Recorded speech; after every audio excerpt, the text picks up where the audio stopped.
This week's episode of One of a Kind with RVD is presented by Get Blitzed, and you can get 15% off your order when you head to get-blitz.com and use promo code RVD. Get 15% off.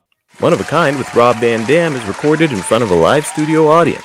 I think it's a flexible template, that they have, and then depending on everybody's individual circumstances, you might say, I already signed with these two video games already.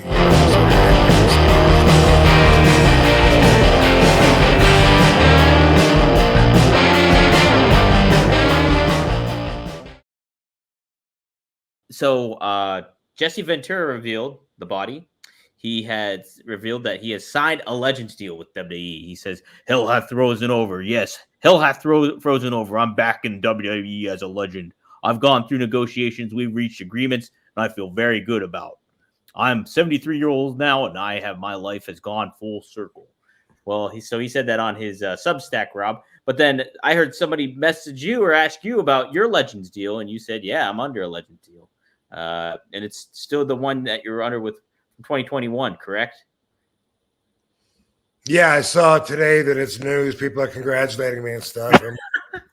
Okay, I just like their comment anyway. It's what I do. They think I'm confirming something whenever I like it, but I try to like all the comments. But yeah, a lot of congratulations. And then I did mention on that one, yeah, it is true. Like in 2021, I did sign a Legends deal. Yeah. And I guess they're different for everybody, maybe for each talent per se, maybe that's pertinent to what they're doing, or I don't know. I don't know how that all lays out, but we do know that's how independent contractor agreements go. We all work out our own deal. Mm-hmm. Why would you say that though? What makes you bring that? What brings that to your mouth? Do you mean what makes differences? The differences you were saying, I guess. Just because I think about, because somebody says something else when it comes to their Legends deal, like I'm trying to think, like Ken Shamrock mentioned it a couple of weeks ago. He said something to the effect, "Oh, I'm under a Legends deal and I'm doing I've had a relationship with them." And I always think it's like, I just imagine that it's different for each talent sometimes, like it's contingent upon maybe what the deal that gets negotiated or something like that. Or maybe not, maybe I'm wrong. I just don't know anything about them, to be honest, but it was just, I would just think it's an interesting thing because some people have limitations on what they can do while others can go and do stuff. Yeah. So I find that kind of interesting. Yeah, I think it's a flexible template, that they mm-hmm. have. And then depending on everybody's individual circumstances, you might say, I already signed with these two video games already, so I need to have them excluded from it, or, something like that. Or if you say, "Hey, I want to do it, but I don't want to give you guys exclusivity to action figures because I got 5 other companies that are doing it," then they might say, "Well, then we don't want to sign you up." We don't. Oh, yeah, absolutely. It's all. But also they got to pay you even if you're not under the contract. If they're selling your likeness, they owe it to you anyway, but they're not obligated to make anything new with you if you don't have a Legends deal, Yeah.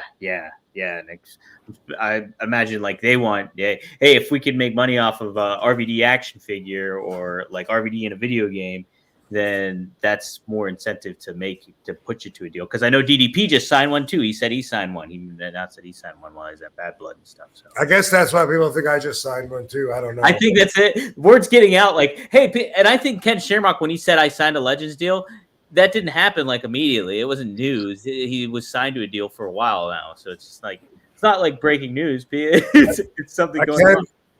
I can add to this conversation. Several months ago, one of the Legends said that they couldn't appear at an event that maybe they were expected at, where a bunch of the group was getting together to watch one of them being honored, and somebody put out there, I'm not going to go because of my Legends contract. It made it seem like the Legends contract prohibited them from going Maybe it was an AEW event instead of WWE, something. I don't know. Whatever it was. Yeah, maybe it was Sting being inducted into the fame. And maybe is somebody going to say this is going too far? Oh, that's my plane ride from hell line. Anyway, you remember that? Is someone say this is going too far? Anyway, somebody said, that I'm not going to be there because of my Legends deal. And then I talked to them because I was like, I'm on a Legends deal. I wrestle for them. Like, what's the deal? And they said, oh, no, it's not because of that. I'm not going. And the whole public thought that somehow that was the factor. And he kind of implied it, even if it was some trickery of wording. But that was the first thing that made me think, like, maybe mine's different. If theirs says they can't go into the building and I can wrestle for the other company, then maybe mine's way different. But then after talking to them, not so much. So I think they have a template that's probably flexible. Has to be as an independent contractor, agreement. Yeah, I think I don't know who the talent was either, but like I think I remember hearing something about that, and I was just automatically thinking, oh, they probably just don't want to cause any waves, and just like, hey, why make issues? Like I know Nash said on his podcast, like he got invited, I think, to maybe go to Sting's retirement match. Well, as long as you're gonna stooge him out, it wasn't. Oh, okay, yeah. So I think he said that on the podcast anyway. So. But people thought it was because of the Legends deal, and it wasn't. Yeah, it wasn't. It was just like, no, he's like, no, I just have a relationship with Triple H, and no, it's like that's part of it. So, so interesting stuff. I always was curious about that kind of stuff. So. Let's see, what else do I want to cover here? What time does Marty call in? What do you think? Do you think calling tonight?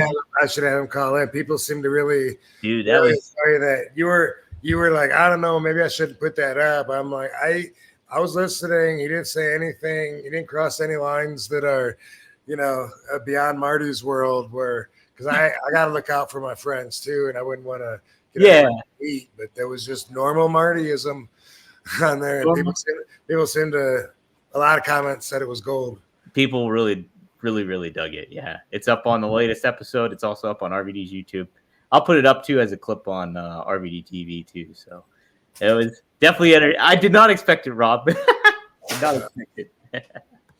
The only thing the worst part of it when that happens is that he just talks like right over me.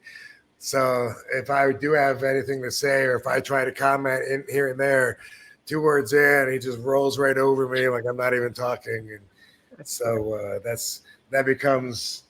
A contest, where if I'm gonna go ahead and finish my sentence, even though you're talking right over me and you're not listening to anything that I say. Dang it, Marty!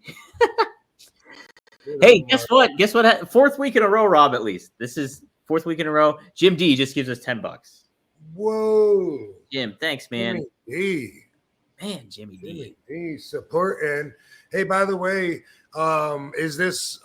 Right now, unless Chris put it live at the Real RVD, it's not playing live there, is it? Or is it? No, I put it on, so it's playing live at the Real RVD right now. So it's at the Real RVD and it went through sports going live? It's at Real RVD on your channel, and then it's on RVDTV.com, not on One True Sport right now. It's RVDTV.com. Okay. Yeah. And but then the chat room, is the chat in one or the other, or is that a combined? Chat's in both. Chat, I think, is in both. Oh, okay. They just can't tip if they're watching at the Real RVD. Yeah, and then people can also chat and make comments on Twitter too. Rob, right now we actually have over 3,000 people tuning in live. So cool, man! Happy fucking Thursday, everybody! Happy RVD Thumbs Thursday. Not to mention biceps. Holy fuck! Dang, Rob! Yeah, what's going on there? Vascularity and a half right there. I don't have any vascularity. Look at that. Nothing. Coming along, dude. Thanks, man. I'm trying. Fuck yeah. I need to get a tan on or something, though. That's my issue.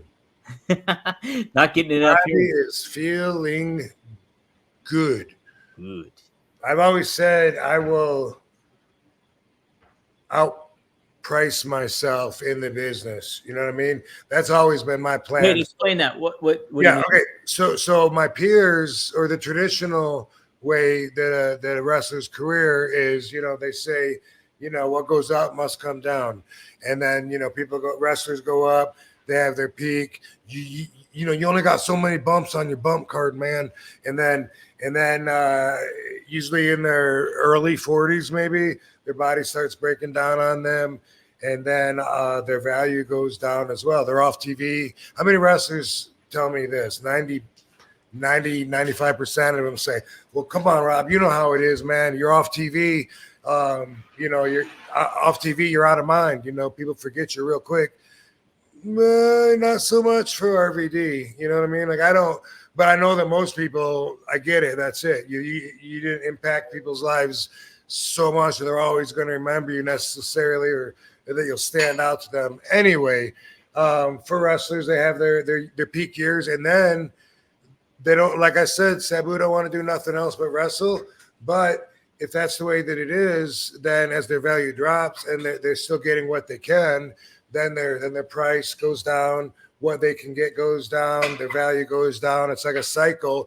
They'll work for less, so then they're going to get paid less, and then they're worth less. And then it's like as they move less and work their way down, then sometimes you got a story like Ramsey, whatever, Ram the Ramsey, whatever the fuck it was. Oh, Randy the Ram.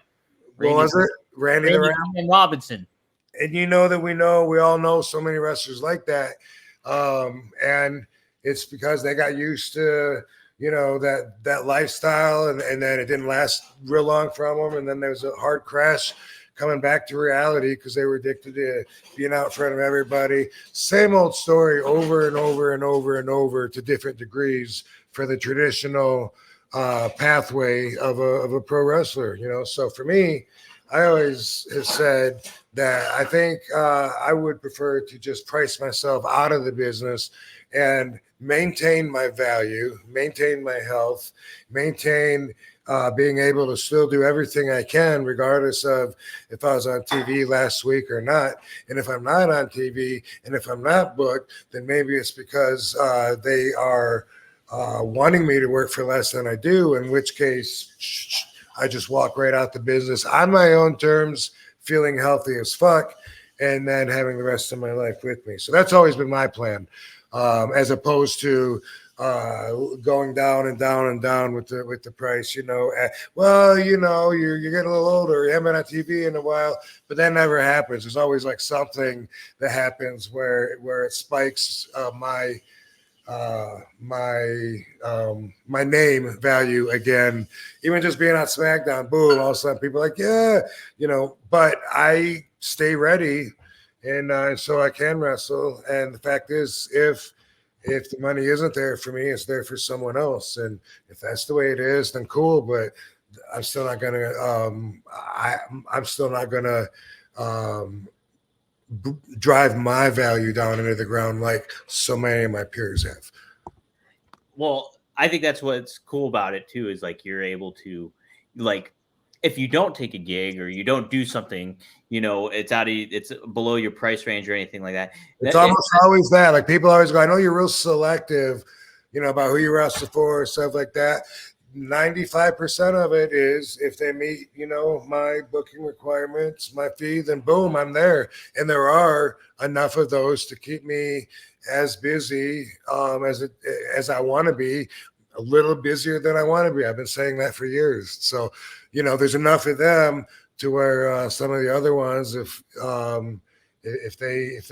they can't bring me in, I don't want to work for their little tiny small company in front of 300, 200 people anyway, because why would I want to do that? The only reason I would want to do that is if you pay me the same as if you had 10,000 people. Exactly.